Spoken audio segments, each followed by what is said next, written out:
جو سب سے بڑا ہم اور غم ہم پر قائم اور مسلط ہے وہ ہمارے فلسطینی بھائیوں کا ہے، جو ان کی تکلیف دہ حالات ہیں، نہ وہ سنے جا رہے ہیں، نہ دیکھے جا رہے ہیں، نہ پڑھے جا رہے ہیں۔ بہت ایک کربناک صورتحال ہے غزہ کی، خاص طور پہ چاروں طرف سے گھرے ہوئے ہیں، بوڑھے بھی، عورتیں بھی، مرد اور بچے بھی، اور کوئی چیز محفوظ نہیں ہے ان کی بربریت سے، حتیٰ کہ ہاسپٹل اور تعلیمی ادارے انہیں جنگوں میں کوئی چھوتا بھی نہیں، مگر تعلیمی اداروں پر بمباری، بچوں کی ہلاکتیں، ہسپتال میں مریضوں پر بمباری، ان کی ہلاکتیں، یہ ایک بہت ہی مجرمانہ بربریت ہے جس کا ہمارے فلسطینی بھائی شکار ہیں، اور غزہ کے مسلمان خاص طور پر۔ گو یہ جنگ ایک تنظیم نے شروع کی، حماس نے۔ حماس میں ہر طرح کے لوگ ہیں، ایک سیاسی پارٹی ہے، عقیدے والے بھی ہیں، بد عقیدہ بھی ہیں، نمازی بھی ہیں، بے نمازی بھی ہیں، مگر اس وقت یہ بحث نہیں ہے۔ اس وقت ایک ہی ہمارا ہم اور غم ہے کہ اللہ رب العزت ہمارے غزہ کے بھائیوں بہنوں کو، بچوں کو اور بوڑھوں کو عافیت دے دے اور یہودی بربریت سے نجات دے دے۔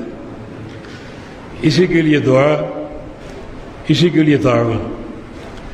نبی علیہ السلام کی حدیث ہے، مثل المؤمنین فی توادہم وتعاطفہم وتراحمہم کمثل الجسد الواحد ان اشتکا من عضو تداعی له سائر الجسد بالسہر والحمى۔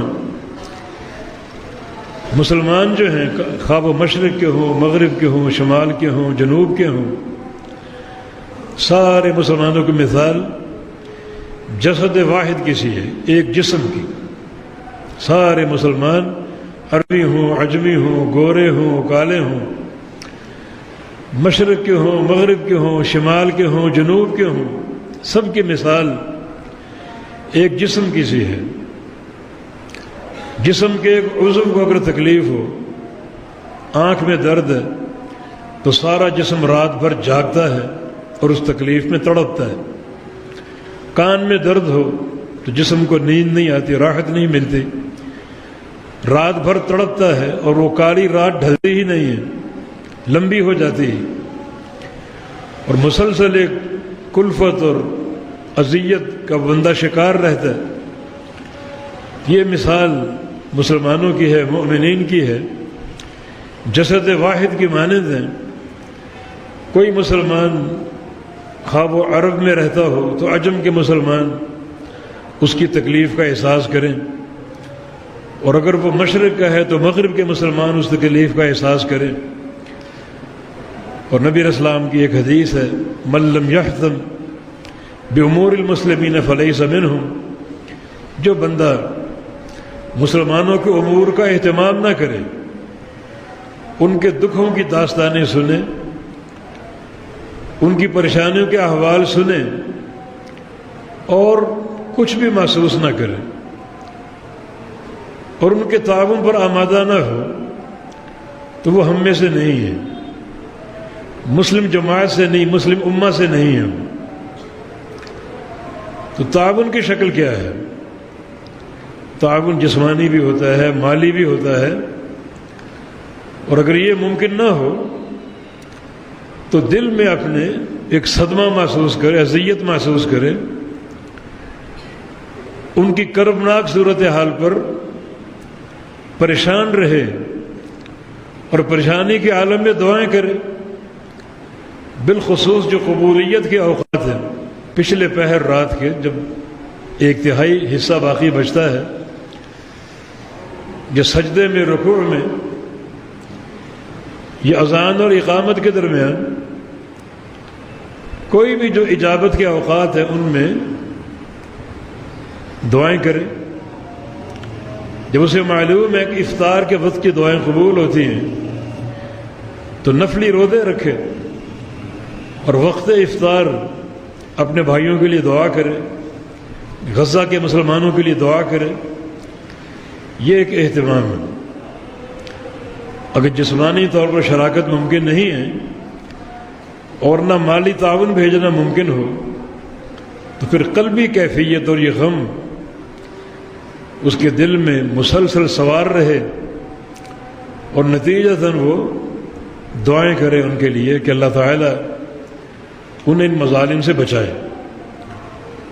اس سے قطع نظر کہ اس تحریک کا آغاز کرنے والے کون ہیں، ان سے آپ کو اتفاق ہو یا نہ ہو، مگر ایک طبل بچ چکا ہے، اور ہمارے یہ بھائی نہتے ان کے مظالم کے شکار ہو چکے ہیں، تو کم از کم یہ دعائیں کرنا، نیک خواہشات کا اظہار کرنا، یہ ہم پر ایک فرض منصبی ہے جو سب پر عائد ہوتا ہے۔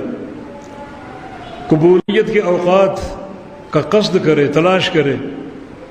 آج جمعہ ہے، عصر سے لے کر مغرب تک قبولیت کی گھڑی ہے، انسان جو دعا کرے گا قبول ہوگی، تو انسان بیٹھ جائے اس گھڑی میں اور دعا کرے ان کے لیے۔ یہ ایک ذمہ داری ہم سب پر عائد ہوتی ہے۔ کچھ پتہ نہیں کون سی تحریک اسرائیل سے اور فلسطین سے یہودی کتوں کے انخلاء کا باعث بن جائے۔ فلسطین سے نکلیں گے ضرور، وہ ہمارا بیت المقدس چھوڑیں گے ضرور، وہ خالی ضرور کریں گے، بشارتیں موجود ہیں، مگر یہ وقت کب آئے گا اس کا تعین نہیں ہے۔ تو کوئی بھی تحریک بڑھتے بڑھتے پھیلتے پھیلتے اس عظیم بشارت کا مصداق بن سکتی، کیونکہ نبی علیہ السلام کی حدیث کے مطابق دجال جس کے پیروکار یہودی ہوں گے اسرائیل پہ نہیں اترے گا۔ بھئی کیوں نہیں اترے گا؟ تمہاری حکومت ہے وہاں پر، سارے یہودی 100% وہاں یہودی ہیں، لیکن نہیں اترے گا، وہاں یہودی ہوں گے ہی نہیں انشاءاللہ۔ وہ اترے گا، حدیث میں 2 روایتیں ہیں، ایک خراسان کی سرزمین اور دوسرا اصفہان جو ایران کا علاقہ۔ اصفہان میں ایک محلہ یہودیہ کے نام سے، وہاں وہ اترے گا، خراسان یا اصفہان۔ مگر اس میں کوئی تناقض نہیں ہے، یہ کوئی تعارض نہیں ہے۔ خراسان اس دور میں وسیع علاقہ ہوتا تھا جس میں یہ سارے علاقے، افغانستان، ایران، روس، سب اس میں شامل تھے۔ جیسے آپ یہ کہیں کہ فلاں کام پاکستان میں ہوا اور ایک خبر آئے کہ فلاں کام لاہور میں ہوا، تو یہ تناقض نہیں ہے، لاہور بھی پاکستان کا حصہ ہے۔